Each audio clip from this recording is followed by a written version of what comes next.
కీర్తన గ్రంథం 31వ అధ్యాయము 20వ వచనము. ఎంత బాగుందో చూడండి ప్రియమైన వాళ్ళారా. In the cover of your presence you hide them from the plot of men, you store them in your shelter from the strife of tongues. చూడండి, మనుషుల కపటోపాయములు వారిని అంటకుండా నీ సన్నిధి చాటున వారిని దాచుచున్నావు. వాక్కలహము మాన్పి వారిని గుడారంలో దాచుచున్నావు. దేవుడంట ఆయన బిడ్డలకి ఈ రకంగా చేస్తూ ఉంటాడంట ప్రియమైన వారులారా. ఏంటంటే మనుషుల యొక్క కపటోపాయాలు దేవుని బిడ్డలకు అంటకుండా ఆయన కాచి కాపాడతారంట.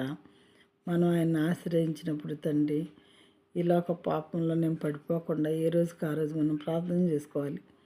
ఈ లోకంలో జరిగేటటువంటి ఏ రకమైన పాపానికి నేను లొంగిపోకుండా, ఆ పాపం దగ్గరికి నేను వెళ్ళకుండా దూరపరచుకునేలాగా సహాయం చేయండి తండ్రి అని మనం అడుగుతూ ఉంటే, మనుషుల కపటోపాయములు వారిని అంటకుండా నీ సన్నిధి చాటున వారిని దాచుచున్నావు. వారినంటే దేవుని బిడ్డల్ని.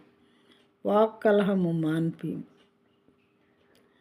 ప్రతి ఒక్కరితో పోట్లాడేటటువంటి పరిస్థితి, లేదా ఎవరితోనైనా ఒకరితోనైనా సరే పోట్లాడే పరిస్థితి లేకుండా వారిని గుడారంలో దాచుచున్నావు.